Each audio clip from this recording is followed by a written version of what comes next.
Welcome to Sherlock Mondays, the Hound of the Baskervilles. I am Edward G. Pettit of the Rosenbeck Museum and Library in Philadelphia, Pennsylvania. This is episode 6. We will cover the 7th and 8th serial parts of the Hound, chapters 12, 13, and part of 14, as they were originally published in the Strand Magazine in February and March 1902. And joining me as co-host is Scott Monty. Scott, great to see you. Well, hello, Ed. It's nice to be back in your good graces. You were never in any, bad graces. I was never in any danger. No, Yeah. not like the danger we're facing on the moor tonight. So, and you had joined us on Sherlock Mondays with your, I guess he wouldn't be your partner in crime. He'd be more your partner in detection, Burt Wolder, when we did the Blue Carbuncle episode. That's right. Yeah, we had a great time doing that. Maybe Bert's in my, not in my good graces because I didn't invite him. Yeah. Don't tell him. I don't want to speak for Bert, not this time, at least. I got to spend time with Bert at the Copper Beaches dinner last month. It was very nice. Lucky you. Everyone, more from Scott and myself in a minute. If you have any questions during this episode, put them in the Q&A function of Zoom. It's easier for me to follow them, although I may see them in the chat. The chat is really for you guys to talk and have fun yourselves. Enjoy yourself doing that. The show is being recorded. I will share the link, isn't it? Yes, it is. I will share the link in the episode email that goes out tomorrow. If you want to rewatch, if you miss any of it tonight, or if in the future, if you can't make an episode, they're always there for you. And I will keep those recordings available until August 31st. So you have all summer to watch all of the episodes, rewatch them on repeat, just keep them going all the time, memorize what we say on this show so you can say that when you go to another Scion meeting on the Hound. All righty. As a reminder for tonight, for all the shows, we try to keep this spoiler free. We don't want to give away anything for those in the audience who are reading this for the first time. And there are some of you, and I hear from you, and I love that you're reading it for the first time. So, so no spoilers in the chat. Just be careful of it, and we will be careful as well. Well, let me fully introduce our co-host, Scott Monty, BSI, Corporal Henry Wood. I want to ask you about that. Editor-in-chief, founder, and co-host of I Hear of Sherlock Everywhere. Began his interest in Sherlock Holmes in his teenage years, during which he discovered his first Sherlockian society, the Men on the Tour in Connecticut, his first social network. The Sherlockian societies around the Northeast were never the same after Scott descended on Boston. The Baker Street, you wrote this bio. The Baker Street regulars invested in 2001. He established a web presence and online ordering system for the Baker Street Journal later that year. His profession led him into digital communications, and as a side project come laboratory, Scott founded the Baker Street blog in 2005. And this blog existed as a standalone site until mid-2013.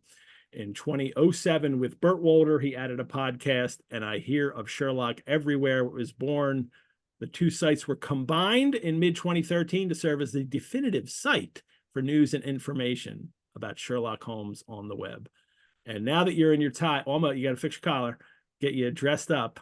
Yeah, I forgot to do this before the camera started. My apologies, and my apologies to Bob Sharfman, who's watching. Bob, this is not a bow tie, so yeah, people we'll like survive. bow ties. Don't worry, we'll survive. I have quite a few bow ties and used to wear them all the time. I could be wearing one now, and you don't know, but that's why I don't wear them anymore. That's the thing. They became superfluous. So. Just before we get started here, a quick aside: the late great Charles Osgood used to wear a bow tie all the time, and he was taken to task for that by some fashion experts, saying that men who wore bow ties were not to be trusted. It's almost like Holmes saying women were not to be entirely trusted. And Charles Osgood, as he was wont to do, put together a simple poem to show that fashion expert exactly what he thought. And the poem goes, "For those who have lusted to be honored and trusted, a bow tie, I say, doesn't hurt. For it isn't your tie most people will eye. It's the soup stain there on your shirt." I loved his stuff. I had a whole book of his poems. Won't you be my Postle Q? I think it was called. I Um, remember that one. yeah. All righty. Well, bow ties are cool. And I Always. listen to your shows every week. Trifles comes every week. Um, 20, 25 minutes on a trifle in one of the stories. I encourage people to listen to that. They're always fascinating that Scott and Bert do. And then I Hear of Sherlock comes out twice a month with interviews, That is including it. sometimes me. So That was one of our great shows, Ed. We'll have to threaten our fans with a reappearance of you at some point. there you go. We'll do that one day. Your BSI sobriquet is Corporal Henry Wood. For those in our audience who might not remember, Corporal Henry Wood is the crooked man in the Oh, story. Scott, yes. why on earth did they give you the name of Corporal Henry Wood? Why indeed would a young man be subjected to Corporal Henry Wood? Well, when I was when I was young, uh, eons ago, the times were right. I had a couple of different Sherlockian mentors, and one of them was in the Speckled Band, guy by the name of Dan Poznansky. And Dan's investiture in the BSI is Colonel Hayter. All right, that's from The Resident Patient. So you've got kind of this military angle to it. And the other was John Constable, who was the keeper of the Speckled Band, the head of the Speckled Band. Very um, prim and proper Boston Brahmin. And his investiture in the BSI was the Crooked Man. So between the military aspect and the story aspect, and me being, all of, late 20s, early 30s, about to get married, um, I was given the title Corporal Henry Wood There you go. there. And you can see at the bottom of my stationery here, the That's smartest man in the 117th foot, and it is for his good looks, or for my good looks, that she loved me. there you go. And So, and I had been an inveterate winner of Sherlockian quizzes. So between all of that, it just kind of fit really well. smartest in that also could have meant like the kind of sharpest dress, the your best I'll looking. take that. Yeah, I I'll mean, take it's that hard for you to kindly. get. Absolutely. All right, well done. Can you remember, Scott, the first time you encountered the Hound of the Baskervilles? Well, Ed, we were talking about this a little bit before the show, and there was a time that was kind of erased from my memory because it was just one of those glimpses early on where, you may have an impression of it, but it doesn't really stay with you. I was in about the fourth grade or so. And I remember being over at a friend's house, and he had a number of those little square pocket classics illustrated books. And one of them was The Hound of the Baskervilles. And aside from Sherlock Holmes looking like a zombie here with the green tint in his face, I was taken by the illustrations because, of course, there was a classic illustration on every single page. And I remember getting to the chapter that we're covering tonight, where you see the Hound coming after Sir Henry, Yeah. right? And it was absolutely terrifying to me. Fourth grade, right? 9 years old or so. Well, I kind of put that way in my memory. It didn't really stay with me. But when I was a sophomore in high school, our English class was tasked with doing a research paper. We were learning how to document secondary sources and how to, build a thesis and all the rest. And we had to choose an author. And just that summer before, I had read A Study in Scarlet. And then I got into the short stories, and I thought, well, let's go with Conan Doyle. Well, as it turned out, my small town didn't have much in the way of its school library or its town library for secondary sources. It was really just the original stories and maybe Conan Doyle's biography, but that was it. And so my teacher said, you know what? Just last night, I saw a feature on Evening Magazine on Channel 3 for this guy who runs a Sherlock Holmes club right here in Connecticut.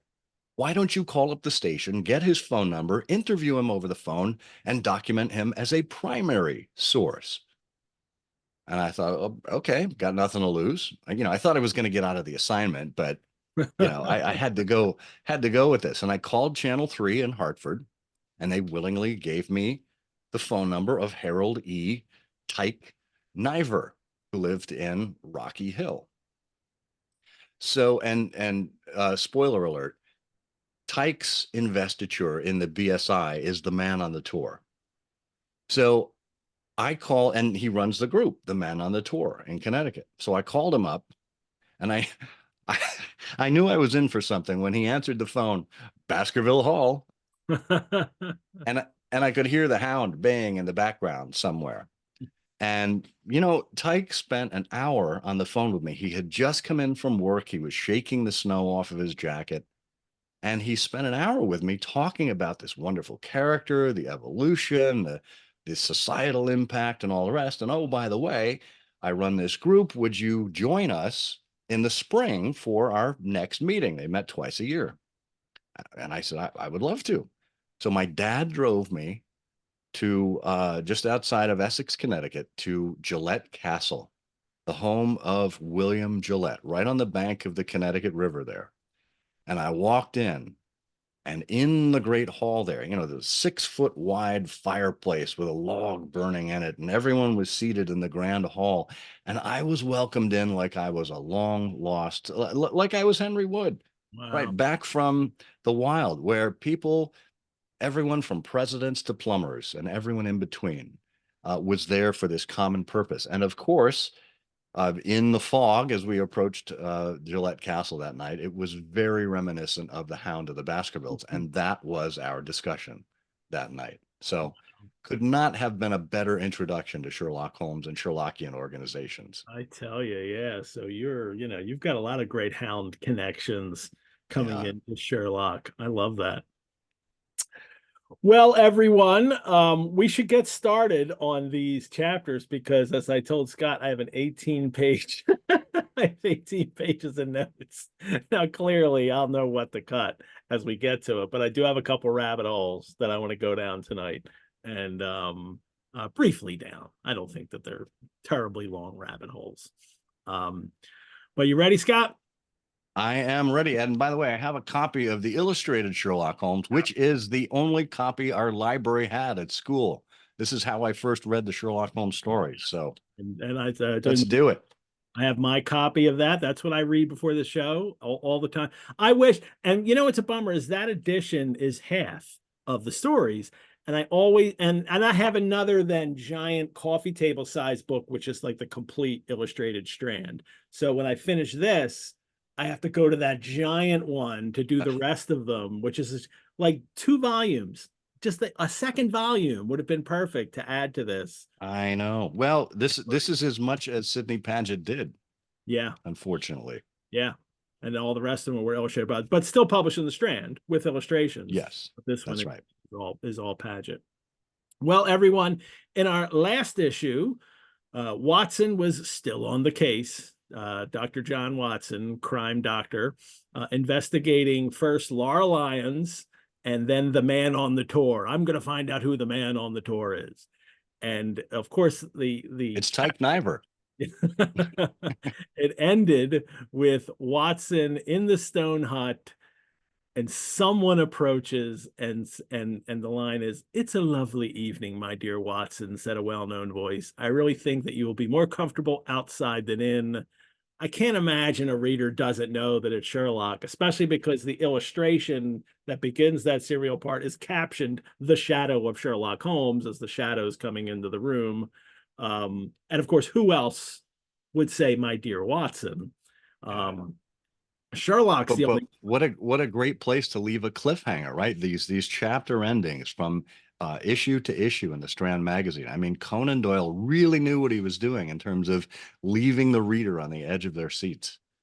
And we've been waiting for Sherlock to come back. It had been so long since he was in the story. I can imagine the readers were like, come on, I thought this was going to be a Sherlock Holmes adventure, not, a John Watson adventure. But he was constantly mentioning Sherlock, writing to him, I can't wait for Sherlock to get here. Sherlock, please come. So the readers always reminded of him. But that, my dear Watson, led me down a rabbit hole. It's the seventh time in Hound at this point, and it'll be 10 in entire, where Holmes says, my dear Watson. Through the final problem, Holmes says the phrase, my dear Watson, 21 times. And then in Hound, he says it 10 in one longer story. Percy Phelps actually said it once in a letter. He starts the letter that, my dear Watson. But Holmes is the one who always says it to him. In My Final Problem, he says, my dear Watson, 7 times. And he also says, my dear fellow, once. In the Hound, it's 10 my dear Watsons and 6 my dear fellows. Now, I was like, and so I'm thinking this phrase, it's not used anymore. We don't say like, oh, my dear Scott, how are you? Like, people don't tend to use it anymore, but it's a very 19th century thing. And I did some engram searches and lots of books, and it really is, it peaks in the 19th century, and then it goes out of use. It just plummets. Nobody uses the phrase my dear whoever anymore, at least not frequently. Well, the next story that Doyle writes, Empty House, we get 9 more my dear Watsons. So and I did the whole list. I got a big spreadsheet with all the my dears, whether it's Watson, fellow, or anytime anybody uses the phrase my dear. There are 15 my dear Watsons in the first 25 stories. The next 3 stories, Final, Hound, and Empty, 25 times. There's 62 more after the Empty House. This is the point, and it was in Final actually, where Doyle, he can hear it in his head. Holmes will constantly say, my dear Watson, to him, and it is literally a term of endearment. And I think, and what really got me excited to look at all this is this kind of way of tracking the affection between these two characters in particularly. And Holmes starts to express that far more often in the second half of the stories from Final on. And especially in Final Problem, which is a very emotional story between the two of them anyway. I mean, it's Holmes saying goodbye to him. I think he says dear 3 times in the letter to Watson at the end. So I'm putting together a whole study on this that I will write up. It's a very Victorian expression to say my dear whoever and add a name. But of course, these stories, even with this one, from now on, all the stories are written post Queen Victoria. They're all still either set then, or it doesn't matter because Doyle's a Victorian. Like, he could have lived 150 years and he would have been a Victorian until the end. This sounds like a great topic for a Trifles episode. Maybe we can have you on to discuss it at some point, because yes. I mean, you think about, certainly how Conan Doyle was looking at this relationship that they had. I mean, he initially thought he was just going to do one set of stories and be out, after 13, and that would have been it. And yet he kept getting pulled back, like in Godfather 3. Every time I think I'm out, they pull me back in. And he made it worth his while too. But so he's writing ultimately over the course of 40 years, right? Even though this friendship was compartmentalized in mostly those Victorian and a little bit of Edwardian times. I think Conan Doyle himself viewed the evolution of the friendship, the deepening of the friendship, such that, my dear would be second nature. It would Yeah. be, of course, they'd be referring to each other that way after that much time. I think it's interesting that it's like sporadic one, two times, some stories none, and then boom. And then Yeah. in Doyle's head, this is the way they relate to each other, that they are Well, close. and in particular, when you think about the final problem, and when what we're going to talk about tonight in the Hound, and I'm going to tie something in from the Empty House as well. These are very emotional times between Holmes and Watson. Holmes knows what's going to happen. Watson is certainly overcome with emotion, so much so in the Empty House that he actually passes out. The first and So only time in his life. that's right. That's right. So, again, this connection between the two could not be stronger at these particular junctures. Mm-hmm. Well, we'll see that here. We've got a little microcosm of the relationship at one point too, when they meet up again here. February 1902 is when this issue comes out. Holmes has been absent from the story since October. So thank you for bringing him back. I'm sure all the readers were thinking. And then this issue begins with, in the Strand, begins with an illustration of something that will occur later in the chapter, when it's when they see the body at the end and they think it's Sir Henry. But I'm going to share it now because I think it's interesting to think of the effect that seeing this picture before the story has on the first readers. And I forgot to open up the PDF, so let me do that. And it's one of Paget's illustrations that's really well done too. Here it is. Here is the issue. And this is it. Let me make it bigger. And it is when they find, the caption is, it was a prostrate man face downwards upon the ground. The lighting effect here is really great. It says in the story later, we'll see this, that Holmes lights a match and they could see, and look at this great little lighting effect that Paget does in the center here. And he carries it out as far as Watson, which seems a little unlikely, but it's okay because this is the light. This is where we're drawn towards here. And they're both lit up. They're both faces here. They can see this body on the ground. I love all the shadows around it. And Scott, I said this here because my first reaction was, look at this shadow. And then later when we hit it in the story, it is the pool of blood. Yeah. And so the effect then, if I think is readers coming to this story, here's Sherlock and Watson. They know that's them. And it's just all we get is, oh my gosh, in this story today, somebody's going to be, found, probably dead body. Who is it going to be? That suspense that ratchets up right away from looking at this picture. Usually these first illustrations don't give you that, aren't that big of a suspenseful tease, but this issue, it really is. The first readers have to hit, like, right away think, oh my gosh, does Sir Henry die, or who dies, or so I really like the way this is set up. We have a question here from Max, who says his dad used to say, "Hey, what?" As a silly Britishism question, like, what do you say? And I used to think that was a reference to Watson. But I've never been sure. I don't think so, but it was a combination of A. Conan Doyle and Watson. A. Watt. All righty, let me stop this share. So that's the Raiders Strand. That's the beginning of the story for them, is to see that picture, that tease. Chapter 12, Death on the Moor. Like, it's Somebody's coming. getting it. Yes. We're gonna get a murder in this story finally. Well, somebody dying. So is going to happen in the story. And it is, again, Watson hearing the voice of Sherlock. in the last chapter, and then for a moment or two, I sat breathless, hardly able to believe my ears. Then my senses and my voice came back to me like he's overcome.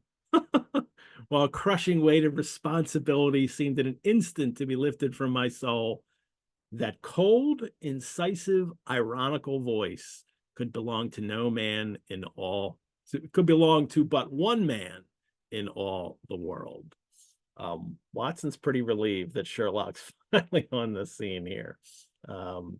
He has wished for him to come back, what, 4 times, I think, in this story already. I can't wait for Sherlock to come back. But Scott, we have that reminder here. I think that the cold, incisive, ironical, I think it's perhaps Doyle doubling down on Holmes and describing Holmes in this way. Readers hadn't had a story, not just in this. I don't mean because he's been absent since October, but in general, because there were so many years, and reestablishing these characters after so many years away from them. This is also the story that Holmes and early on gave Watson that you're a conductor of light, which means you're always wrong. But then that makes me get things right, which isn't a compliment at all. Yeah, the old backhanded compliment. Very much Sherlock Holmes, the reasoner, the man who is just so fixated on his practice and what he does that, feelings be damned. He's not going to let any of that get in the way. He's just going to get right to the point. And I think we'll see more of that as this opening scene continues. We will, and we see that in all of Sherlock. But what's interesting is that what gets forgotten often in adaptations is that's not the only side of him, right? That there's also this, very sympathetic side and affectionate side that he has, especially towards Watson. Well, he is in his tweed suit and cloth cap. What? We get a cloth cap? That means deer stalker, which is how Paget always interpreted Doyle's cloth. In Boscombe Valley, Sherlock wears a close-fitting cloth cap, so Paget draws the deer stalker. In Silver Blaze, it's the ear-flapped traveling cap. He draws a deer stalker. And then in this story, of course, he's going to draw him with a deer stalker, and he doesn't. We saw that opening picture, but the next picture is this hat that he's wearing that's almost a kind of fedora, like a Homburg, it looks like, which we traditionally see Jeremy Brett wearing this type of hat throughout the entire series. I think he did this kind of hat very well. The way it's kind of very floppy here, it looks almost like what they used to call a squash hat too. A hat that could easily be pulled off and stuck in something. And kind of rolled up. Yeah. It's interesting because in that phrase, Holmes was wearing his cloth cap. Watson tells us he looked like any other tourist upon the moor. Now, I don't think any other tourist would have been wearing a deer stalker. That's the iconography that tips everybody off to. That's Sherlock Holmes. He's on the case. And that's exactly why he had to be careful going undercover on the moor there, because if he was spotted like by Watson and he was wearing the deer stalker, well, the game would have been up. Well, the deer stalker, and we are literally at the time when the public is first starting to associate Sherlock with the deer stalker, in that this is just post Gillette, and it's Gillette's play and him wearing of that, and so many photographs of him and illustrations, drawings, and newspapers of him wearing the deer stalker that really bring that into the public consciousness, so much so that some adaptations later have him wearing it all the time, which is silly. In the city. Yeah, the city. It's okay when George C. Scott wears it and They Might Be Giants, but not when it's, I don't know, Stuart Granger wearing it in the Hound of the Baskervilles TV movie. Or John Neville as he pursues Jack the Ripper in the East End of London in A Study in Terror. Oh, I'd forgotten he was wearing it in that. Yeah. Yeah, Although I like that movie. it's a good movie.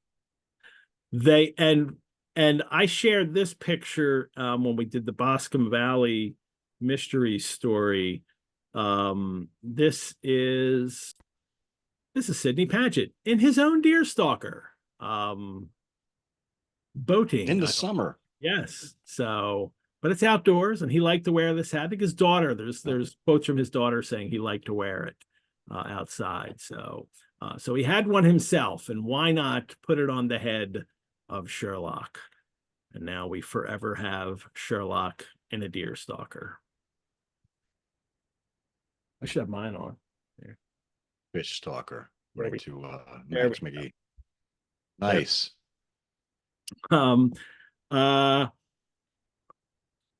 Sherlock is also cat-like. I like that, but it's cat-like in his personal cleanliness. It's not like he's, stealthy. He's cat-like of personal cleanliness, with a smooth chin and linen as perfect as if he were in Baker Street, even though he's in this stone hut on the moor. They Holmes compliments him that he says the surprise was all on my side, that I had no idea that you had found my occasional retreat. So he's not there all the time. We'll find out later. He also has been staying in Coombe Tracy.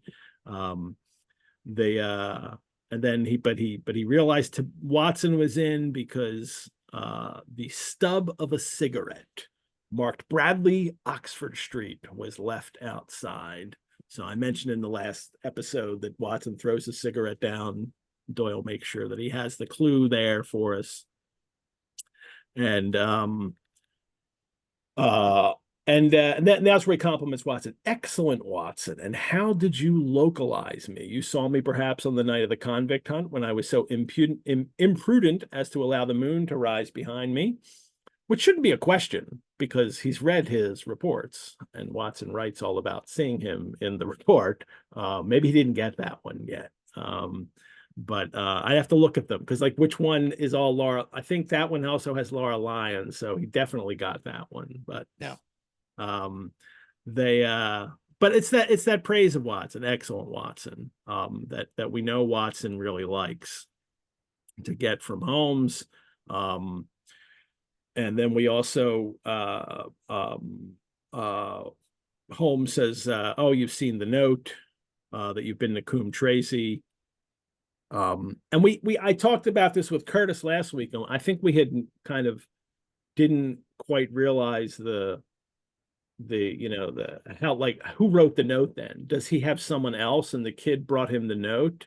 The Cartwright that it is. I think that Cartwright was watching Watson and then went to the hut to tell Sherlock, but he's not there, so he wrote it on a note and left it, which seems to make sense to me. I don't know if you ever thought about it. No, I would concur with that. It makes the most sense. And Holmes asks if he's been to Mrs. Laura Lyons. And then I started to wonder, and I think we might get an answer to this question later, but it might still be up in the air. Would Holmes have known about Laura Lyons had Watson not told him? That's a good question. So refresh me, Ed, when did we find out that Sir Charles had a note from someone and the initials were LL? It was in the report that he Okay. on. I mean, we find out it's one of the reports that he sends to him.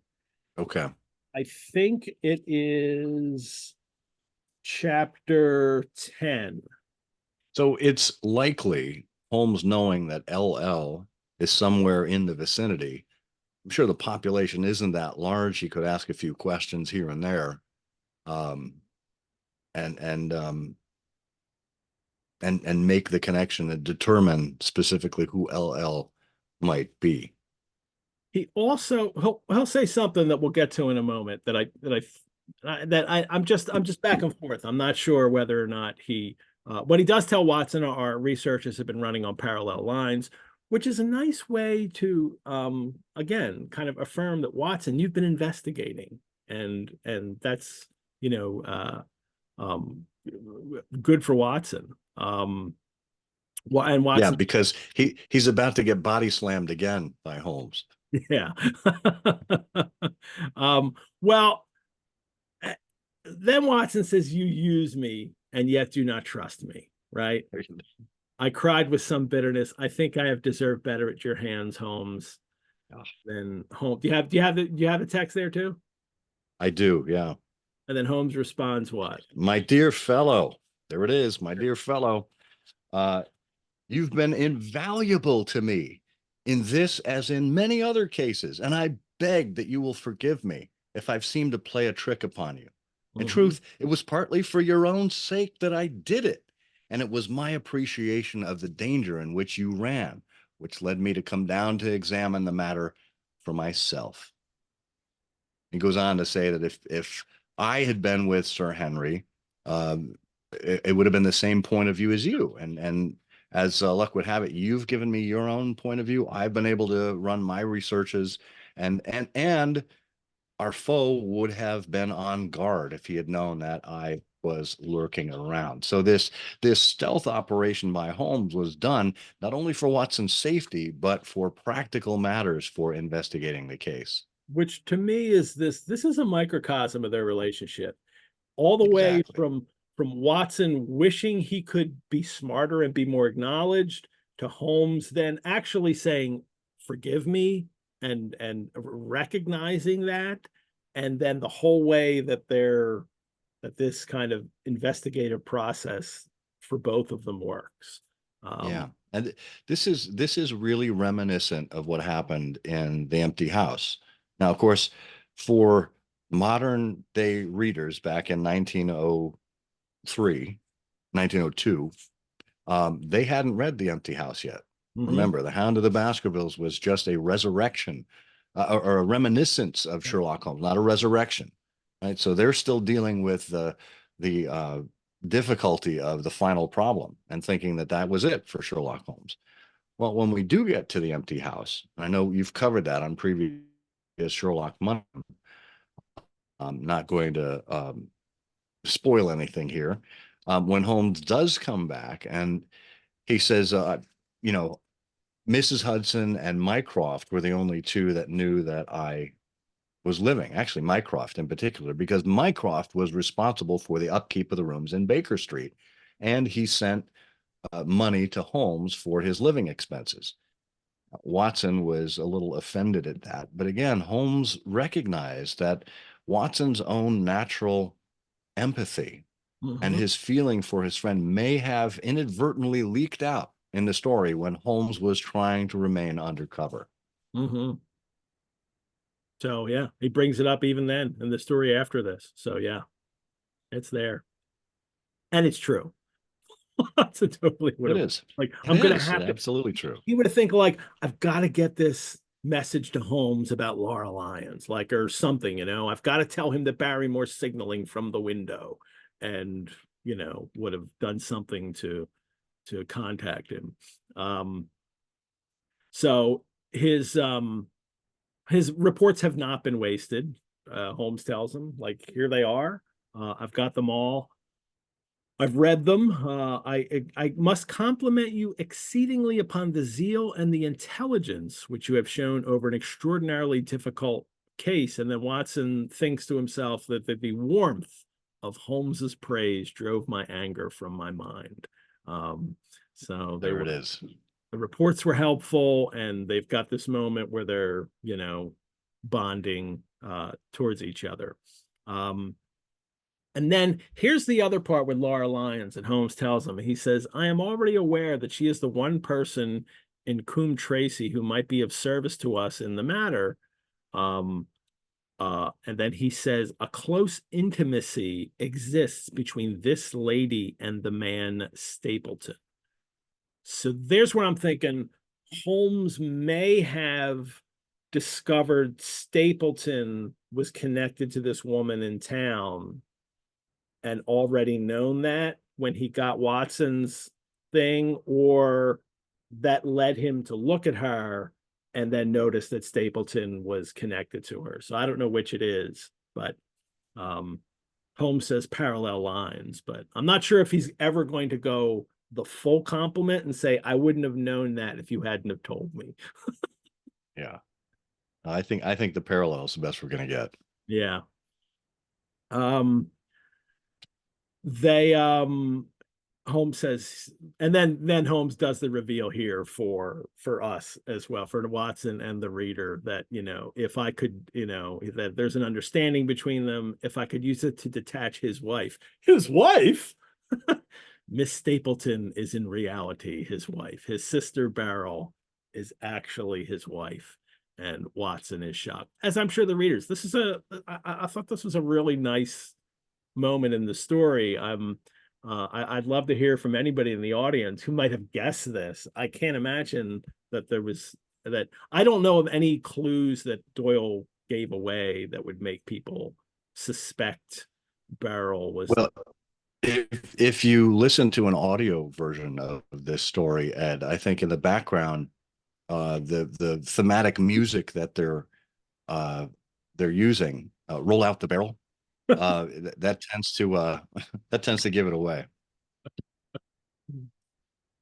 No, it's a really clever ruse, and you know, this chapter in particular is one where everything is revealed to us in terms of who the actual criminal is. Yeah. A little bit of how he's going about, certainly not the why yet, but we get to it with each successive chapter. So it's not only do we get Sherlock Holmes back on the scene, but we also start to see some light behind exactly why all these things are happening. Yep, we get the solution to the mystery in this serial part. And then so the last part next week or next month for the readers is the you know, the climax, the adventure part, the final, you know, confrontation, but the mystery gets solved in this part, that Holmes comes in and solves it. But again, always withholding some details until the very end. Watson reacts right away. All my unspoken instincts, my vague suspicions suddenly took shape and centered upon the naturalist, in that impassive, colorless man with his straw hat and his butterfly net. How could he be the villain, huh? I seemed to see something terrible, a creature of infinite patience and craft, with a smiling face and a murderous heart. I like all that. Well, he's out there murdering, you know, beautiful butterflies and collecting them. So I'm sure the butterflies know he's a serial killer. Like, they think, like, that's a serial killer. Stay away from the guy with the net.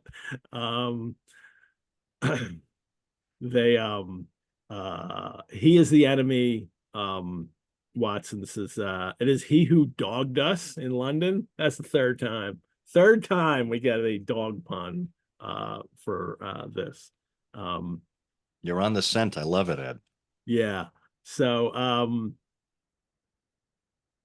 and the warning must have come from Beryl. Like, all the pieces are starting to be revealed for us now, that Right. she's the one that sent the letter with the pasted words in it to warn him away. You're laughing at Max too. This is rough, RUFF. Yeah, I thought we should take a pause. Oh, sorry. They well, while we're making these jokes, Holmes keeps using this very melodramatic Gothic language, right? The shape of some monstrous villainy, half seen, half guessed, loomed through the darkness which had girt me so long. I'm sorry, that was Watson. That's Doyle is using this line. That's Watson's line right there. Holmes also reveals that the schoolmaster information gave him away. That's clearly from Watson. Watson found out that he was a schoolmaster, and it's in the reports. And then Holmes is able to track him through that. That the fact that he was a naturalist and a schoolmaster in a school that failed, Holmes is able to find out who it is. And then Holmes says he was using Mrs. Lyons, or Watson's, or no, he says, Holmes again says Watson gave him information. I did not know about a projected divorce between herself and her husband. Now, and it's murder. Do we get the murder line yet? Oh no, here it is. What's the meaning of down the bottom? Yeah. Go ahead. Do the Sherlock line. Holmes's voice sank as he answered, "It is murder, Watson. Refined, cold-blooded, deliberate murder. Do not ask me for particulars. My nets are closing in upon him, even as his are upon Sir Henry. And with your help, he's already almost at my mercy." I love this. It sounds so melodramatic. You can give it that like high melodramatic rating, but when you're reading it, I think it perfectly works. It's the right tone for this story, and especially for these revelations. Yeah, I mean it's the perfect setup, because here we have, we've discovered that Beryl is his wife. We've discovered that Stapleton is our murderer, or projected murderer. And then all of a sudden, as Holmes gets through this monologue about, I've almost got him in my clutches, a terrible scream, a prolonged yell of horror and anguish burst out of the silence of the moor. I mean, this chapter alone in the entire book, I think, is so action-packed and filled with suspense and, as you said, the solution to the mystery. There is so much here in so little prose. Conan Doyle is just a master of this. And we get this great back and forth now. What is it? What does it mean? And then where is it? There, I think. No, there. And they're trying to locate the sound, the sounds that they're hearing. And first it's just a cry. Then they hear the cry again, and then a new sound mingled with it, a deep muttered rumble, musical and yet menacing, rising and falling like the low constant murmur of the sea. "The Hound!" cried Holmes. Just wonderful stuff in creating that suspense in the story, the suspense that we know something bad is going to happen, and we're just trying to hold on until it happens. Yeah. And we get a couple of paragraphs of them, looking this way, looking that. Yeah. There's silence, there's a noise. Should we go this way, that way? Blindly we ran through the gloom, blundering against boulders, forcing our way through gorse bushes. I mean, really gives you a sense of the setting, know. And Bert and I have talked about this before on I Hear of Sherlock Everywhere. We interviewed Bert Coules, who is the head writer for the BBC radio series with Clive Merrison as Sherlock Holmes. And Bert Coules told us that they treated the Moor as one of the characters in that dramatization. And it really is, even the way Conan Doyle wrote it, because it plays such a role here, and because it is instrumental in how the plot unfolds and what we discover and how we picture ourselves there, the Moor is so important. Very much so. And I highly recommend those BBC Sherlocks with Clive Merrison. Max McGee and I will talk about adaptations at the end of this, and I've heard from a few people who think that the audio adaptations of The Hound are always superior to the video or film or TV, because it's that sense of you never see the Hound, and then and the soundscape that they can create, that they certainly do in that episode as well. So yeah, as Madeline says, the audio shows don't have to show the Hound. Yeah. We have a couple questions here. And I don't want to remind people and remind you too, Scott, that you sent that to hosts and panelists. Change your thing to everyone so the audience can see, and then resend it. me The see host and there. panelists is the default for Zoom, but if you change it to everyone, you can send it out. And I'll say that to the Here I audience am. too, because I see Kevin N here has put a few messages in, but they're only coming to host and panelists, not the whole group. Beautiful. Max had a question about tracking is how realistic is the assertion that Holmes can track a school teacher easier than any profession? That seems hand wavy, and not very realistic. It seems right for this time in that, those kinds of things would have been tracked in some way. I don't know. I mean, I don't know. That's a really specific one that like they would have directories of doctors and things. And I certainly don't think they had a directory of school teachers, but I can't imagine that. I don't know. I believed it. Maybe there was a Facebook for school teachers back That's then. it. Yeah, the Victorian, Yeah. version of it. Lauren asks, how is Sherlock sure Stapleton is the key foe? He does discover he's lying, etc., but was there enough to point to the murder? Maybe I forgot something. Um, we'll find out more, Lauren, as we go along. And even in these two serial parts, I think we get enough going on here, but I'm just trying to think, that might be a really good question to bring up next week in the last part, because it's I want no later today when we talk about the portraits and Holmes gets that last Well, piece. that one, yeah. That's I think Lauren might be onto something here. That wait, really, does he have enough information about him with just what we've learned so far? We could talk. I want to talk about that then, Lauren. Okay. The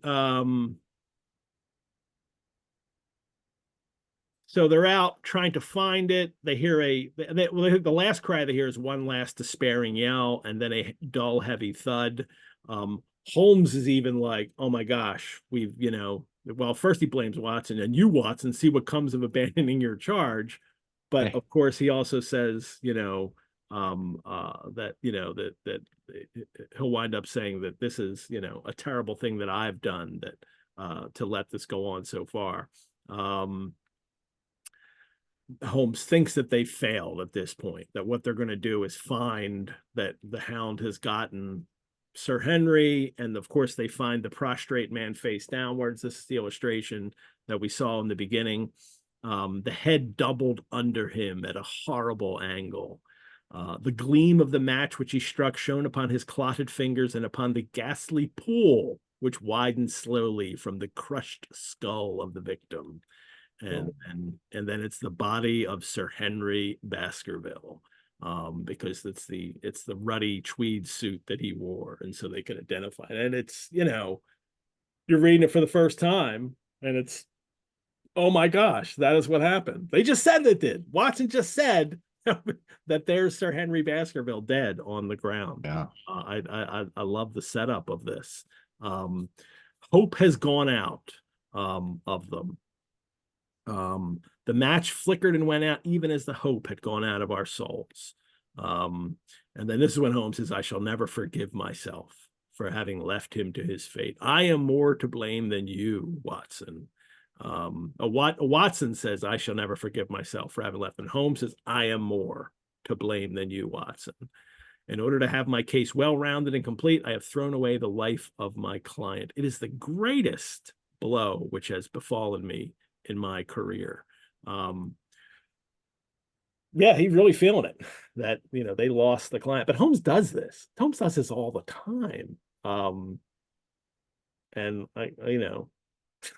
he's going to do it again, but I'm not going to give away any. Yeah, I mean, there are other Almost. stories that will occur later on. He does. Where a client, I mean, look, 5 orange pips, right?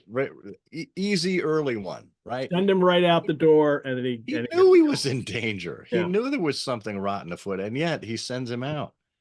I mean, it strains credulity to think that a consulting detective who is so intelligent and so on top of things, overlooks something as simple as that. Makes you wonder what other details he misses out on too. Well, he also in the Five Orange Pips, he has the same reaction, revenge. And he's like, I'm gonna get revenge on these guys. I'm not even going to the police. And in this story, his first, reaction is, we'll avenge Sir Henry. Yeah. Whereas Stapleton, he shall answer for this deed. And this is where Holmes is really putting it together for everybody. He says, the one frightened to death by the very sight of a beast which he thought to be supernatural, the other driven to his end in his wild flight to escape it. That he's confirming for the audience that Stapleton has a hound that he's setting out there on these people who are afraid of it. So this is the point in the story where it's Holmes says it's not a supernatural hound. This story has been going back and forth with that the whole time. Supernatural, people are scared. What's it going to be? And Holmes has finally come in on his arrival into the story again. He says, nah, Stapleton's got a hound. And that's what's going on here. And another revelation that we get, another piece of the mystery solved. But of course, it's not what we know, but what we can prove. So, Watson's, there's nothing we can do. We have to catch him. We can't just go to the police or do something like that. And isn't this reminiscent of what we just went through in The Final Problem, where Watson says, well, why don't you ring the alarm now and go in and scoop all of them up? And he said, no. We'll get the smaller fish, but the big fish will jump out of the net. Or maybe it was the other way around. But the point was he needed to take some extra time to chase Moriarty down and follow him onto the continent, or lure him onto the continent. And dispose of him there. So it's a similar kind of thing where, he needs to make certain that all of the loose ends are tied up. Well, now we get the change here. Good heavens, good heavens, are you mad? Watson says, because Holmes has started to dance and laugh because he's turned the body over. A beard. The man has a beard. It's Selden the convict. It's not Sir Henry after all. Your pity party can end now, Holmes and Watson. It's not your fault. You didn't kill Sir Henry. You just killed this convict who doesn't matter. You can laugh and have a dance about. Not much sympathy for Selden here. Yeah, exactly. He was dancing and laughing and wringing the hand. It was the Selden death celebratory dance. Well, he's wearing Sir Henry's old clothes. That's why they thought it was Sir Henry. And the description of Selden as they turn him over here is the beetling forehead, the sunken animal eyes. And that's the beetling forehead is that kind of, the brow comes out and the head's kind of goes back. So it's kind of like a Neanderthal kind of look. Selden is always has been described in this story as either like one of the primitive savages who used to be on the moors that built these stone huts, or like a ferocious animal. And here he's literally both, the beetling forehead and the sunken animal eyes. That this is all part of that kind of that misguided, you can identify criminals by their physiognomy, by the shape of their skulls, by their, that it's a biological thing. And also that they're kind of throwbacks as that anxiety is going on, and that anxiety is all through this story. There was in the did you ever see these? Stanford at one time had done these by mail, the Sherlock Holmes serials, and they did the Hound of the Baskervilles. And they did an 8 serial part, a 9. I condensed them. They have some nice, and they just came like this. They have the illustration, so it's the Strand Magazine. They were really nice, and they came in the mail once a month. And they have an interesting note in here, which is about Dartmoor prison, and it relates to Selden, in that there was a book published in 1877 by a former convict in Dartmoor prison, where Selden also was in the story. It was called 5 Years Penal Servitude by One Who Has Endured It.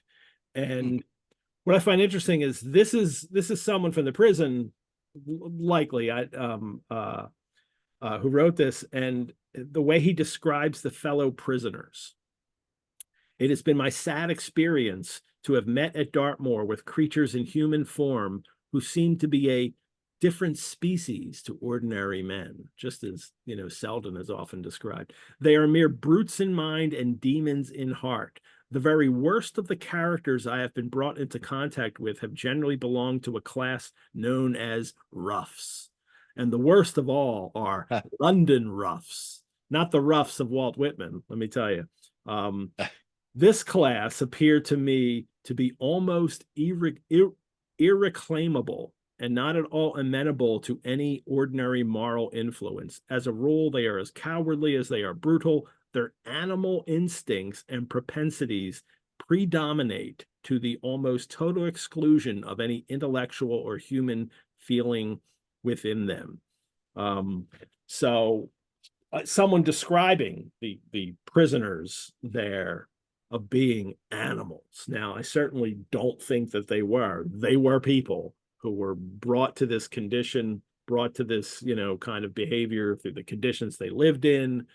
And but that Victorian idea that not just that they're savage in behavior, but there's something animal in their biology, which I think like a dog. Yeah. That they were like dogs. Don't go down that road.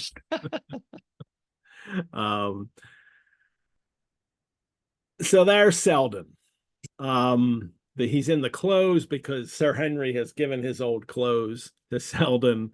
He gave his old clothes to his servants, who then gave them to Selden. Right. And then Holmes, this is where another mystery solved. Holmes says the boot, which was abstracted in the hotel. That's what gave the Hound the scent. How came Selden in the darkness to know that the Hound was on his trail? That's the scent that he had from the boot. So this is, again, it's Holmes confirming there's a real Hound. Yeah. If it's a supernatural Hound, it's not going to mistake Selden for Sir Henry. This is we see this reflected later on in a Shoscombe Old Place, where someone is assuming a disguise and a dog runs up and thinks it's his master, and it's not. The dog figures it out as soon as he gets up there. It's not who his master, who he thought his master was. And Holmes says, dogs don't make mistakes, Watson. Yep. They know who you are.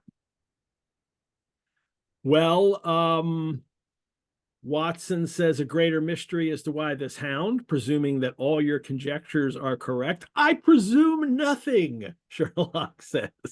I love how he corrects him so quickly. There's no presumption here. These are the facts. He's figured it out. And now they're wondering why, he's even on the passage. He's even out there. Why would Stapleton let the Hound out? Why would he think that Sir Henry would be there? Which we'll find out soon, because now, coming over the moor, is the jaunty walk of the naturalist with his cigar. And I love this guy when he says, "But dear me, what's this? Somebody hurt? Not. Don't tell me that is our friend." Like, what am I giving it away here? Yeah. Could that be Sir Henry? I don't know. Could it? You just came up in the dark and saw a body, and you just thought it was Sir Henry. He attempts to kind of cover his surprise here. I heard a sharp intake of breath. Cigar fell from his fingers as he realizes that, who's this? And they tell him it's Selden. by a supreme effort, he had overcome his amazement and his disappointment. So Watson now can see Stapleton for who he is. He didn't Yeah. notice little things in the past. If you go back and reread passages with Stapleton and Watson, you'll find the way Stapleton asks Watson questions are now really suspicious once you know what it's about. And Watson maybe should have been more suspicious of Stapleton. Yeah. But he had a good looking sister, so it couldn't be that guy. Um, he says he heard the cry. That's why he's out there. And then I love this. God, did you hear anything else besides a cry? No, said Holmes. Did you? They totally deny that they've heard the Hound. Exactly. Because, and then Stapleton reveals he knows who Holmes is. What do you think about it, Mr. Sherlock Holmes? And and we have this I love this little game that they play in their conversation here, that like Stapleton's got to be thinking, I know you're investigating me, and Holmes is thinking, I'm not investigating, I'm going home. I'm heading back to London. Couldn't figure out this case. Oh well. Yeah. I wonder how much Stapleton would believe that. Of course, Holmes will go through the, to try to make him believe it, but Stapleton still looked hard at him. It says this, kind of battle of the minds here. That this is a worthy foe of him, that Holmes said back in one of the earlier chapters. Yeah, and I love the resignation of Holmes. Holmes shrugged his shoulders. Yeah. You can't always have the success you hope for. You win some, you lose some, Not been a satisfactory case. Right. And look, to a criminal who thinks he's got everything figured out, has put this plan together over many, many months, and has reestablished himself, and has really spent a good deal of his lifetime thinking and plotting about this. He's not going to let something like this delay him or put him off the scent. He's going to think, aha, here's my chance. He's going back to tomorrow. I'm going to strike tomorrow night. Yep. So he became emboldened at that point, rather than hunkering down and waiting another week or month or even a year. And this is hopefully this is Holmes must be coming out with this plan right away. Like, this will push him into doing something, right? So I can then finally catch him, because he has to catch him in the act. Right. That's the only way to capture him. Well, they go back to Baskerville Hall, but first they look behind him to see that one black smudge on the silvered slope, which showed where the man was lying. That's all you are now, Selden. One black smudge. So we were starting to get some characters are showing sympathy towards him, even Watson before. And I was questioning it, like, come on, this is the notorious Notting Hill murderer. But now that sympathy is gone. What a nerve the fellow has. This is Holmes, how he pulled himself together. I told you in London, here he is, that we have never had a foeman more worthy of our steel. So this is before, chronologically, Final Problem. So it's before Moriarty. That's right. Like most clever criminals, he may be too confident in his own cleverness and imagine that he has completely deceived us. And then Watson wants to arrest him. And Watson, my dear Watson, you were born to be a man of action. Watson just wants to go and collar him and haul him out. But we still need evidence. We laughed out of court if they brought this case in now. We haven't even seen a hound. We've just heard it. Well, Your Honor, I heard a hound, so he must have one chasing people. But Holmes says, I have my own plan as well. Sufficient for tomorrow is the evil thereof. Which is from, do you have a note? Do you know what that's from? Just offhand? That's a no. Bible. That is from the Sermon on the Mount. Shakespeare. Actually, from the Sermon on the Mount. King James version is Take thereof no thought for the morrow shall take thought for the things of itself. Sufficient unto the day is the evil thereof. So it's kind of like, don't worry about tomorrow. You know, if there's evil tomorrow, then you have to deal with it then. You have to deal with the evil when it comes. Don't think ahead. You don't have to deal with it today. So that's in the Sermon on the Mount, Matthew 6:34. No, people, I don't know the Bible that well. That's in I think Klinger and one of the others. Well, the annotated, yeah. So the Oxford has it as well. Well, now Holmes begins the plan here. He says, don't say anything about the Hound to Sir Henry, because Sir Henry's already getting anxious about it. Let him think that Selden's death was a Stapleton would have us believe that he just kind of fell off the cliff in the dark. And he tells Watson, oh, that you guys are supposed to dine with the Stapletons. You must excuse yourself. Sir Henry must go alone. To be continued. That is an action-packed, one-chapter serial issue. That's a great chapter. So people, that's, and it's just one little thing happens. Well, it's the reunion of Sherlock and Watson, and then the body, and then the confrontation with Stapleton. But it's just really, a lot of drama there. Chapter 13, the next month, and now it's March 1902. And this issue begins with the Hound image. And I'll share it now, just to because this is the readers. Now, the readers open up this issue, and here is the Hound. And I think this has a real effect on readers opening up the issue. Here it is, March 1902, and boom, like that's what they get. The Hound of the Baskervilles is the caption. This is what we've been waiting for. This whole serial is called The Hound of the Baskervilles. We've heard it and heard it and heard it and heard it. Boom, there it is.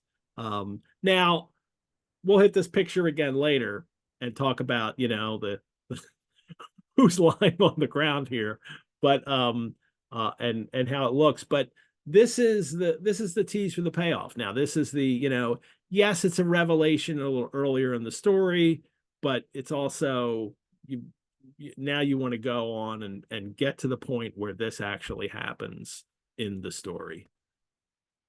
And this is fixing the nets, which I thought was more of a hunting metaphor, but then we find out later it's a fishing metaphor. So, because they used to do that with nets too. They would like put the nets up and then beat the bushes, and the birds would fly into the net. But maybe it's a butterfly reference. Yeah, well, it is definitely a fishing, and they'll tell us that later. Well, Watson has the pleasure of breaking the news to the Barrymores about Selden's death, and here we get a little sympathy, right? To Barrymore, it may have been an unmitigated relief, but she, Mrs. Barrymore, wept bitterly in her apron. To all the world, he was a man of violence, half animal and half demon, but to her, he always remained the little willful boy of her own girlhood, the child who had clung to her hand. Evil indeed is the man who has not one woman to mourn him. That's a great quote right there. Evil indeed is the man who has not one woman to mourn him. And it doesn't have to be a woman. It could be, anyone. That's a great reminder about what life is all about. Yeah. And about the relationship that they have built with each other. Even if Sherlock Holmes has no other friends in the world, other than personal friends, other than Watson. Watson will be that one to remember him, and certainly the one that makes the rest of us remember him as well. No one loves me. What's the B.B. King line? No one loves me but my mother, and even she might be jiving me sometime. Yeah, you want somebody to at least have recognized your innocence, you as, a person in your life. And for people like Selden, who were, out in these kind of criminal worlds and this society that he was in, and is also perhaps mentally impaired, as they've said earlier. Um, there was a time when he was not that. Yeah. So when he was not, committing crimes. So we get a little pity back here for him. Sir Henry comes down for breakfast. They find out that well, Holmes says to him, I have no doubt. It's still supper, I think. Oh, it's still supper. This is not the next day. Yeah, Yeah. they're in for dinner, and then Henry says, "Oh, I didn't go out. Don't worry. I invited to the Stapletons. He asked me over." And Holmes says, "I have no doubt that you would have had a more lively evening." Understatement. Yeah. Yes. The and then he jokes about that they're all law breaking in the house, that because of Yeah.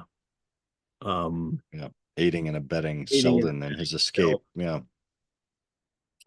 they Oh, and then Holmes doesn't give Sir Henry anything. He's like, I'm not sure how I'm doing in the case. There's some points I still have to clear up. It's coming. Don't worry. That he's not giving Sir Henry any information at this point. Right. And Henry's reaction is, if you can muzzle that one and put him on a chain, meaning the Hound, I'll be ready to swear you are the greatest detective of all time. And then Holmes makes him, he says, asks him to follow his orders blindly, without always asking the reason.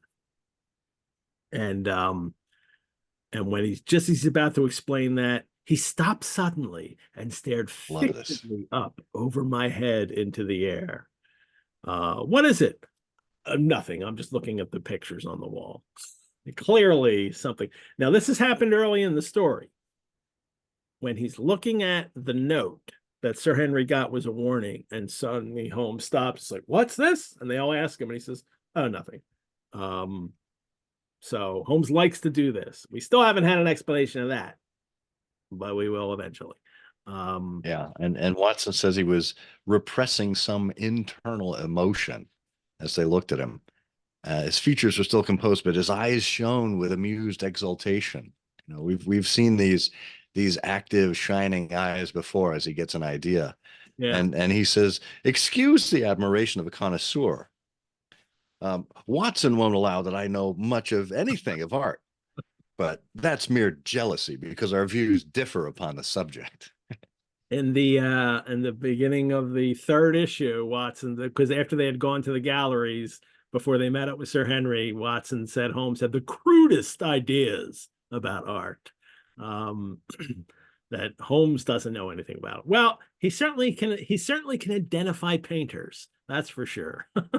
He could. Yeah, he named a Kneller, and the lady in the blue silk over yonder. That's a Reynolds. Yeah, these are all Right. real painters that he's naming here.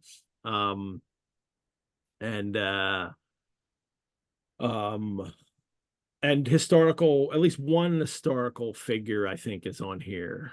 I can't remember. Oh no, maybe they're not, because they're all the family. Yeah, no, because they're all the family painters. It's just the artists are historical. Artists are real, but they associate them with other real figures in history. So the gentleman with the telescope, that's Rear Admiral Baskerville, who served under Rodney in the West Indies. The man with the blue coat and the roll of paper is Sir William Baskerville, who was chairman of committees of the House of Commons under Pitt. Mm-hmm. And this cavalier opposite to me, the one with the black velvet and the lace, that is the antagonist of our story.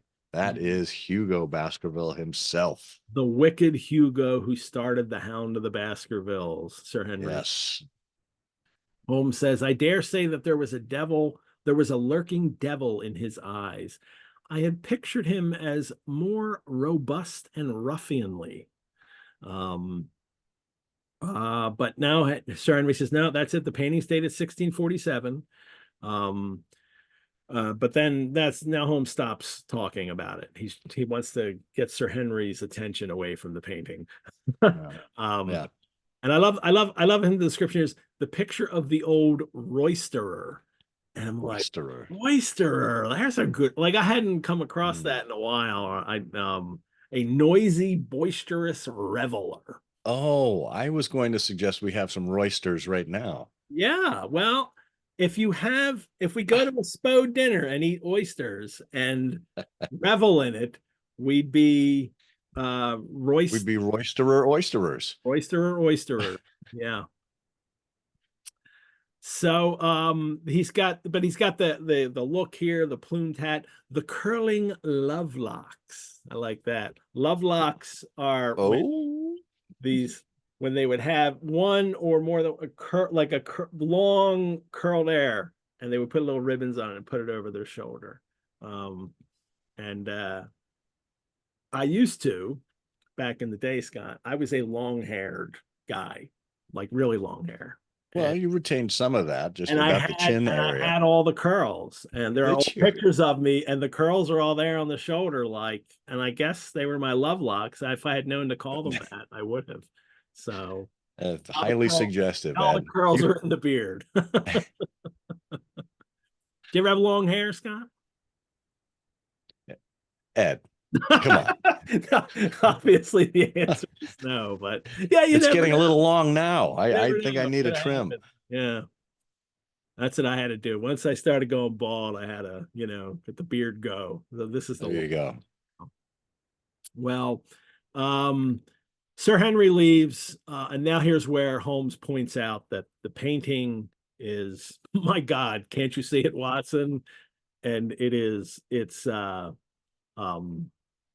Stapleton. Holmes covers up like the hat and the costume, and Watson like, oh my gosh, that's Stapleton's face.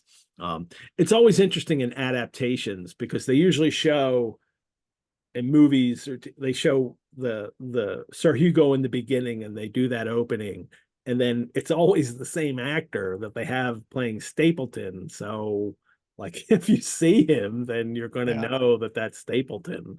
Well, Stapleton is him, but just as a quick aside, one of my favorite adaptations for bringing the Baskerville curse to life on screen is the 1959 Hammer version, where it's really a group of roisterers and people are getting thrown through a window into the moat, and someone's getting his face burned in the fire by Sir Hugo. And I mean, you could tell they were really up to no good, even though it was in that stilted kind of 1950-ish dialogue at some point. I love the Hammers, and I love Cushing playing Holmes in that. I think he does great Holmes, but they get around it. They don't it's not the facial resemblance. He has a physical deformity that shows up later, and that's how he can be identified as the descendant of Sir Hugo. Yeah. Well, here it is. Holmes says, it's an interesting instance of a throwback, which appears to be both physical and spiritual. Yeah, how many times are we going to get? I mean, this is the theme of the story, really. It's this atavism, this Doyle in this story of really pushing this theme of, or it seems obsessed with this idea of this, the evil from the past kind of being reborn now, and this primitiveness, this anti-civilized part of us. This is the fear of devolution instead of evolution, that the late Victorians were very anxious about. That we get it in Selden. He's the atavistic savage, and Stapleton now is the atavistic brutal libertine, with the lovelocks, come back to haunt this modern world. Yeah. And it's also a very Gothic idea too, the past coming back to haunt the future, or haunt the present, I'm sorry. Well, Holmes, is this when he laughs? No, or is that a little later? Yes. Where is that? First he says, yeah, Marvelous. well, It's just just a before he left. throwback at 7. Yeah. Yeah, we'll have him, Watson. We have him. I dare swear that before tomorrow night, he'll be fluttering in our net as helpless as one of his own butterflies. A pin, a cork, and a card. And we add him to the Baker Street collection. Yep. He burst into one of his rare fits of laughter as he turned away from the picture. I've not heard him laugh often, and it's always boded ill to somebody. I Christopher Morley has a note about that too, and I don't know where, about when Holmes laughs, look out. Yeah. He's gonna get somebody. Yeah. They I think we did an episode or two on trifles about Sherlock Holmes having a sense of humor. Where it was episode 259. I'll put a link to the show notes on that episode in. is it always Did Sherlock Holmes? Is it always a twisted sense of humor that he has? Well, that's part of it, yeah. But Yeah. he also, he wasn't just this reasoning logic machine all the time either. He did find amusement in some Yeah. things. He laughed at clients. He laughed at the predicaments that people were in. He laughed at, obviously locking people away. But he also, with Watson, had some moments of actual humor. So it's an interesting discussion. Well, here he's laughing because he's gonna solve this case and catch Stapleton like a butterfly. A Serve him right. pin, a cork, and a card. I love that. Yeah. Here's where he says the net. Now he says the nets are all in place and the drag is about to begin. We'll know before the day is out whether we have caught our big lean-jawed pike. So that's with the fixing the Well, wait a minute. Is this a RuPaul reference? The nets are in place. The drag is about to begin. The drag to catch the big lean-jawed pike. I don't know what you can take lean-jawed pike for however you want in that reading. Sounds fishy. Oh boy. Now we go the next morning for breakfast, and he doesn't tell Sir Henry any of this stuff. All he does is say, "We're going to London. See ya. Thanks. Thanks for your hospitality. We're out of here." The baronet's face perceptibly lengthened. I hoped you were going to see me through this business. Oh, poor guy. But now Holmes reminds him, you have to trust me implicitly and do what I tell you. That's right. And why should I stay here alone? And Holmes says, it's your post of duty. You've got to do this. And then tonight, when you go to the Stapletons, send your carriage back, send the trap back, and then walk alone across the moors. Like, really? It's the exact opposite of the advice that he's given them this entire time. And, if I were Sir Henry at this point, I'd be like, fixing the nets. Am I the bait? Am I being used to lure the Hound in at this point? But Holmes says, trust him. Holmes says two things. He says, this time you may do it with safety. And then he says, as you value your life, do not go across the moor in any direction save along the straight path which leads from Merripit to the Grimpen Road. Like, wait, am I safe or am I not safe? Right. Path. So, and that's it. Watson has to leave too. He's like, Watson, you too. Watson's going to leave his things there as a promise that he will return. And Watson is just like, there was nothing for it, however, but implicit obedience. He's like, I'm not going to argue with Sherlock. Thank God he's here. I got tired of investigating this case. Right. I found Laura Lyons. I solved the Barrymores. So they leave. They head off to the train station, and there's Cartwright, and Holmes says sends Cartwright to town to then go to London, and then send a wire to Sir Henry from there saying, hey, we're in London at Baker Street. And then they get another wire And then they get a wire, and it's from our good friend Lestrade or Lestrade. Which do you say, Lestrade or Lestrade? Well, it's potato potato, really. I prefer it the way it's written. I, I look, I like you, I grew up with the Jeremy Brett series, so I I go typically to go with Lestrade. I know Lestrade. people who have experienced Basil Rathbone as their first, they say Lestrade because that's the way he said it. But Well, I'm from I say Philly, so I throw an H in there, so it's Lesh. It's Lestrade because that's my friend. Lestrade. That's if Lestrade, Sean Connery is playing like the role. street, like it's street. Lestrade, it's good to see you again.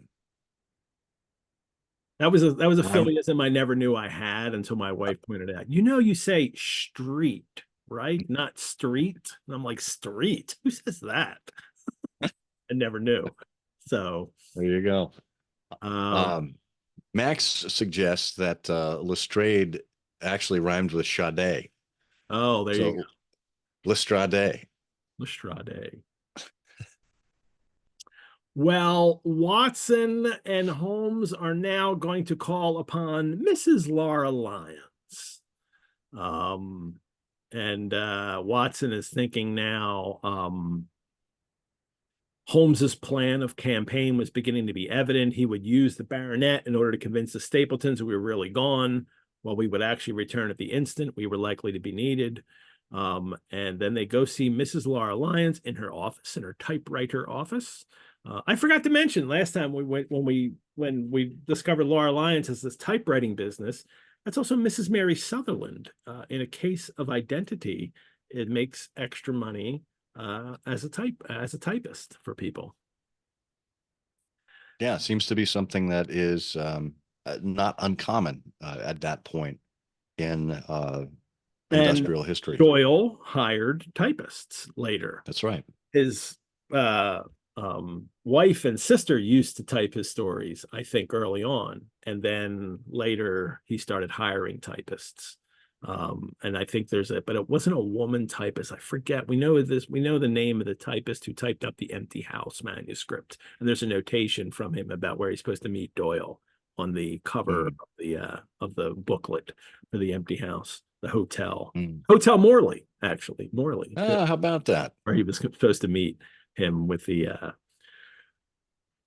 to get the books or to give the books back to Doyle. Yeah. Well, Holmes comes in and right away he says to Laura Lyons, "I'm investigating the circumstances which attended the death of the late Sir Charles Baskerville. What you have withheld in connection with the matter." Like right away, he's like right on her. He's not trying to beat around the bush like Watson did.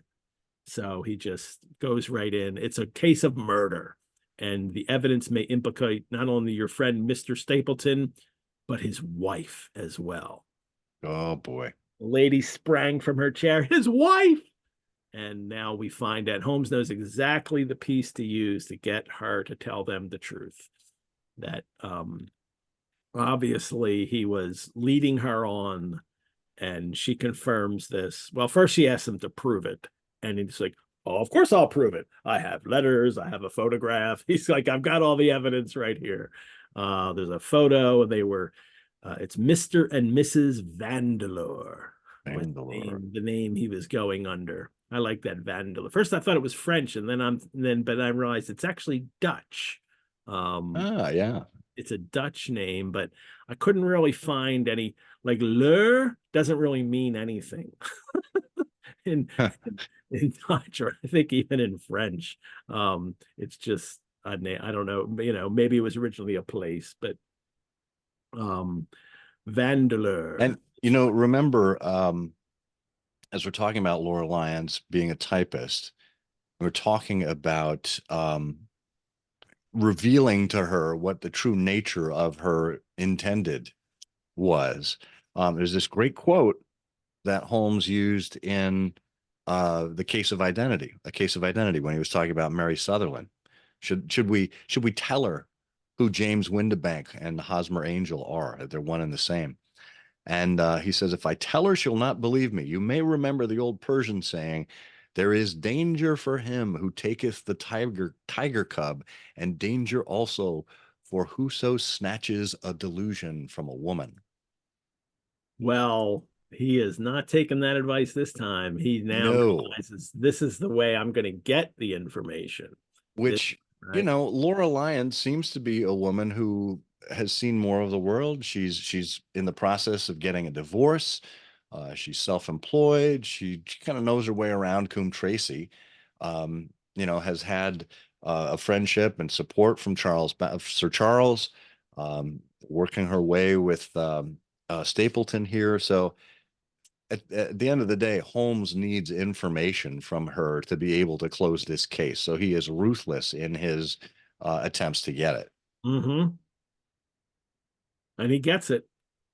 Now she's willing to say everything, and she tells him that yes, statement, which she confirms, like Holmes knows all this, and she confirms everything. That Right. yes, Stapleton was behind, me getting Sir Charles to meet me at the gate. Yes, Stapleton was behind me then not going. He said that, oh, I can't, we can't do that. I can't take money from another man to, have your divorce. And he even dictated the letter that she sent him. So it'd be interesting if she had typed it, though. She should have typed it. Well, if she had typed it, they would have found her sooner. That would have been a clue, because Holmes even knows the typewriter. He's written a monograph, right, on typewriter. Exactly. So Exactly. um uh they he frightened he says she says he frightened me into remaining silent because Sir Mm. Charles's death was mysterious. And then the great line here: if he had kept faith with me, I should always have done so with him. So Mm. she still Do loves him, not cross her. yeah, she would have, as long as he had been true to her, then she would have, but it's the fact that he lied, that it was not his sister. Yeah. Well, and then Holmes reminds her that, she, he says, was in danger and didn't know it. You have had him in your power and he knew it, and yet you were alive. Right. You have been walking for some months very near to the edge of a precipice. um Right. so So Holmes says their case becomes rounded off. Difficulty thins away in this front, and they stood waiting for the arrival of the express from town. This is the arrival of Lestrade. But here's an interesting aside from Holmes, where we become insiders on his encyclopedic knowledge of criminology. He said, I'll soon be in the position of being able to put into a single connective narrative one of the most singular and sensational crimes of modern times. Students of criminology will remember the analogous incidents of Grodno and Little Russia in the year 66. And of course, there are the Anderson murders in North Carolina. But this case possesses some features which are entirely its own. You mhm. think? Even now, we have no clear case against this very wily man, but I shall be very much surprised if it's not clear enough before we go to bed tonight. This is the night we're going to solve it. Yeah, I If love you're these. not kept up all night by the adrenaline. I love these, kind of mention of, I mean, these aren't his unsolved or his, unpublished cases, but still this, his, this kind of history of crimes that Doyle's always putting out there, that in this case, well, unless you're playing the game, there was no incident in Grodno and Little Russia in the year Right. 66, and no Anderson murders in North But Carolina. it sounds good. It does. Sounds like he knows what he's talking And about. it further creates this impression of Holmes too as also this very knowledgeable person about the history of crime. I can't just solve these crimes here. I know about all the crimes. And in some cases, he even comes out and he says, it's because I know these other crimes that I know what's going That's on. right. That's right. Well, but not this case. This case is completely unique. This has features entirely its own. Lestrade arrives. jumps off the train. Yes. Hooray, here's Lestrade. A small, wiry bulldog of a man had sprung from a first-class carriage.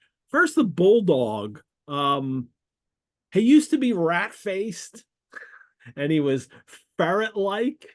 Yes. Yeah. And but in cardboard box, he was tenacious as a bulldog, There you Lestrade, go. but never described as physically. So I think Doyle's conception of him has changed in that he looks like the bulldog kind of guy, not, the ferret. It's a big difference. Yeah. Yeah. Yeah. There is. There is. And he has one of the largest understatements of the entire story. Anything good? And I also love this reverential way in which Lestrade gazed at my companion, that he had learned a good deal since the days when they had first worked together, because, he was contemptuous and, you That's can't right. do this, and I'll solve this. He's been in, it's interesting that we never know Lestrade's first name. We get the initial G in cardboard box. OMG. But he's also in Study in Scarlet, Boscombe Valley, Noble Bachelor, Cardboard Box, now The Hound. He's also in Empty, and then he's in 7 more stories after Empty, but he's always just Lestrade or Inspector Lestrade, G. Yeah. Lestrade in Cardboard Box, but nobody's calling him G. Hey, G. So we never know his first name. And he's the most famous of the inspectors in the story. He is. There are others, but he's in the most, and he's the one that, is so memorable. As Rudy says, he's the OG. The OG. The chapter ends and we get a partial chapter we don't know it's partial yet until you go through it. And then it's the Hound, chapter 14, the Hound of the Baskervilles. And again, I imagine the first readers are like, yes, I saw the picture. Now give me the Hound. Here it is. Right. Finally, right. When they get to the end, it'll be like, oh, here it is. To be concluded.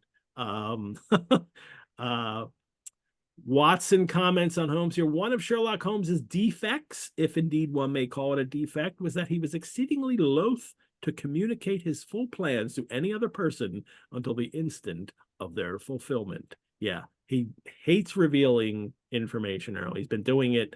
He'll solve the mystery at Stapleton. There's a Hound that we know these things about it, but oh look, there Stapleton is related to them, but he's always holding something back. And here it's plan for the end. It's the same kind of thing as when they were having their midnight vigil in Stoke Moran in the Speckled Band. Holmes knew they were waiting for a snake to come through. He could have warned Watson, hey, there's going to be a snake coming through. Get ready to act because you're a man of action. Snake in the dark and then didn't see it, but Watson did, right.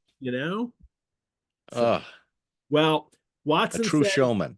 Watson said it's partly his masterful nature, which loved to dominate and surprise, and also his professional caution. I think one of the things he doesn't say is that it's well, and I guess it's part of the surprise. So Holmes likes that theatrical moment. That's right. Revelation. He's a showman. Yeah, through and through. And Watson has often suffered under it, but never more so than during the long drive in the darkness. Please tell. It's nerve-wracking for him, and I guess for the audience in a sense. It's Doyle playing with the audience too. Like, I'm not going to tell you what's going on. You're just going to have to wait till there. Lestrade, are you armed? Or maybe Holmes should have said, is that a pistol in your hip pocket? Or are you just happy to see me? Because Lestrade says, as long as I have my trousers, I have a hip pocket. And as long as I have my hip pocket, I have something in it. Yes, a flask. A flask is what we find out later. We won't find that out now. That would have been funny if he pulled out the flask at the moment. I'm ready. A flask of brandy. No, he's got a pistol in his hip pocket. That is just the weirdest way to answer that question. Got a pistol in his pocket. Yes. Because he started saying, as long as I have my trousers, I'd be like, what are you answering? I asked if you had a gun. Well, He could have said, "Does a hound poop on the moor?" But that wouldn't have had the same ring to it. Yep. Well, they head off to Merripit House where the Stapletons live, and they know Sir Henry is there. They get behind some rocks for a screen. We shall make our little ambush here, Holmes says. And then he says, Watson, creep forward quietly and see what they are doing. It says, I tiptoed down the path. Take a look about and see if he's still lurking about. Like, I'm sure he went quietly, but I don't think he like did the tiptoeing down the path, like, Right. in a cartoon. um, but he does, he goes down and he looks in, he sees it's only Sir Henry and Stapleton in the room, smoking cigars and coffee and wine. The baronet, Sir Henry, looked pale and distrait. And perhaps the thought of that lonely walk across the ill-omened moor was weighing heavily upon his mind. Stapleton exits the house, goes into a little outhouse at the corner of the orchard, turned a key in the lock, and as he passed in there was a curious scuffling noise from within. And In the outhouse? yeah, in the outhouse, yes. There was a low rumble. Outhouses didn't mean bathroom at this. Okay. All Yeah, right. it was. I think it was a cardboard box too. It said, "Oh, it goes back to the outhouse." And it's not that. It Uh, means just the house out in the yard, a little shed. yeah. No, I know. Yeah, That would have been funny though. but I have to imagine that I mean, he doesn't say that it's the Hound, but how can you not think that it's the Hound? Like if you know he has the Hound and there's something in there, you hear the scuffling Right. noise. That's what you're expecting. Is the Hound going to come rushing out right now? Right. Watson goes back to Holmes and then he tells him the lady is not there. Really? There's no other lights in the whole house. Where is she then? I don't know. I would think, oh, she had a headache and she was lying down somewhere. There doesn't have to be other lights on to mean that she's not present in the house, but they're certainly thinking that, wait, where is she?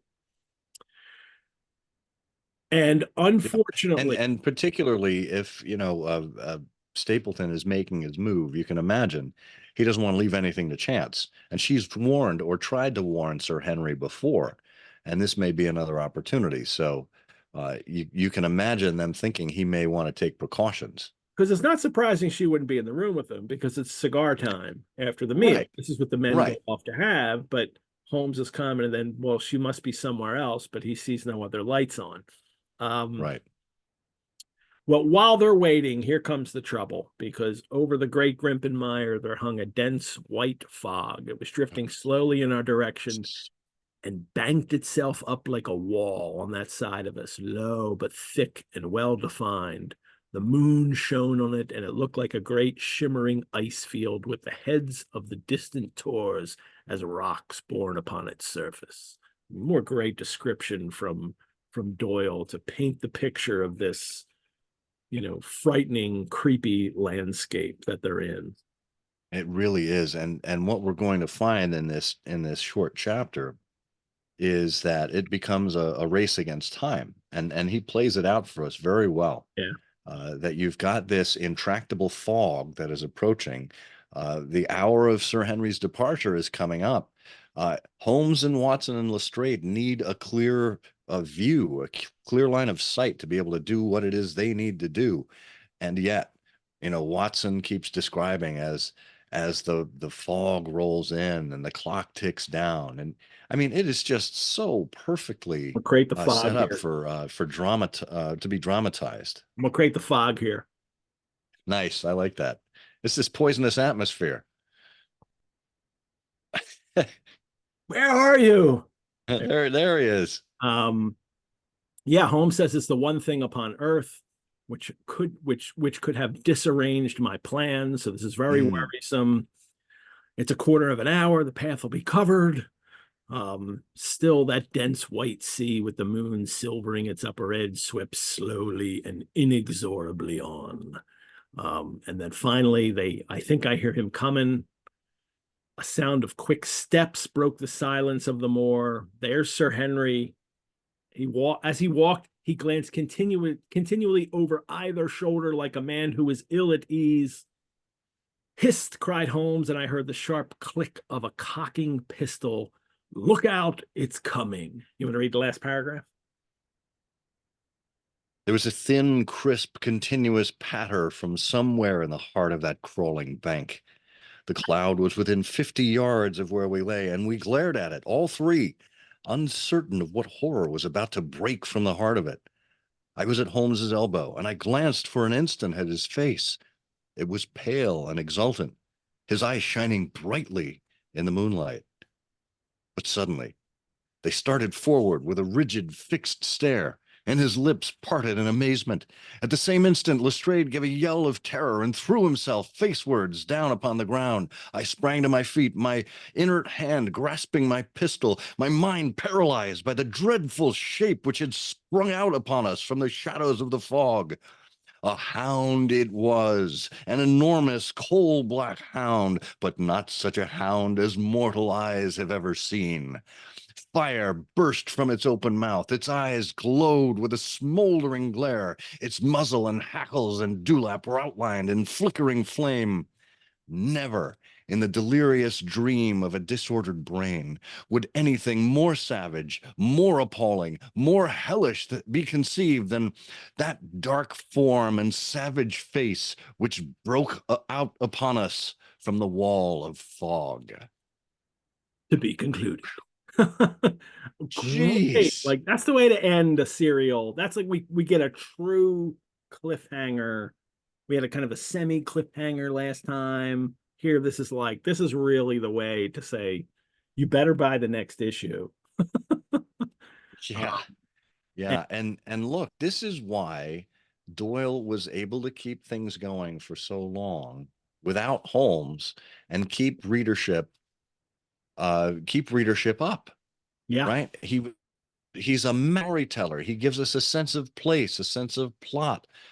He gives us, the everyman look of Watson. And in those moments at the close of that chapter, we are Watson, Mhm. watching that hound burst from the wall of fog and starting to come toward them. No mention of Sir Henry at this point, but we all know what the hound is up to and why it's out and about. So talk about being left on the edge of your seat. Yeah, here's the Paget illustration again. Holmes leaning over the rock, looking very concerned, looking scared almost. Watson in the back, Lestrade face downwards. He saw this thing and he hit the ground. Like, doesn't matter what's in his hip pocket, doesn't matter. I'm hitting the ground. And it's this Give me that flask. this glow that Paget has given it here. This is even described here, the dewlap, the kind of, the heavy lip hanging down here. It's well, we'll find out more. I mean, it looks like a supernatural hound here with the way that it's Yeah, drawn. it's glowing. I think one of the things that Paget did so well in the illustrations out on the moor, we saw a few of them earlier with Selden and with Yeah. you can see them in the PDF with Stapleton and whatnot. The lighting, the Yeah. lighting and the shadows, and that plays extremely well with the description of the hound and the luminosity around it. There was a very good reason for that. We'll find out why later, but he really brings it to life. He does. And I just can't, I cannot imagine reading this story without the visuals of Paget alongside of it. I I, I asked somebody. Oh, I asked Curtis Armstrong last week about, do you picture, because he grew up on Basil Rathbone, and I said, do you picture him? And he says no, and it's basically because he's read them so many times. And I picture Paget. When I Yeah. read these stories without those illustrations, they're still the images that are in my head. Even the Paget, Holmes, and Watson are still the faces that I see Yeah. all through reading these stories. So, well, to be concluded, it says, meaning next week we get the conclusion of Final installment. and for the early readers, it was next month, unless they bought the book, which came out before the last serial issue. Did it really? Yeah, George Nunes owned the Strand, knew that, the book was released Smart. before. As a matter of fact, Paul Chapman, who might still be in the audience, staying up He for was here it, before, yeah. told me that revealed to me, or I found a note, I think he confirmed it because we talked about it when he was on. M.R. James, the great ghost story writer, missed prayers because they were having the Hound book delivered, and wanted to get to it real fast. And obviously they wanted to read the ending before. They weren't going to wait another, I don't know how many weeks before the issue came out. They wanted it first. So I would have. Yeah. So that will be the conclusion. Scott, thank you. Pleasure. This was a lot Pleasure. of fun. I love doing this with you. Thank you so much. Thank you for reading too. Oh, everybody's going crazy. Well, you're reading in the thank you for giving me that opportunity. And boy, I don't think you could have assigned me 3 better chapters in this story. Everything we already talked about, the action and the denouement, and everything we see in chapters 12 to 14 and a half. This to me is everything that the Hound of the Baskervilles is about. Yeah, I mean, we get Watson's narratives, and that's important and everything, but it's the reunion of Holmes and Watson. It's the expose. It's the setting the client out, and everything we just talked about. Just marvelous stuff. Well, tell the other co-hosts that you got the better chapter. Well, tell the other co-hosts, gloat over them. I got the best chapters. I will. Well, and you tell them you got the best co-host, and we'll be even. There we go. Well, everyone, you should listen to I Hear of Sherlock Everywhere and Trifles because they're great podcasts.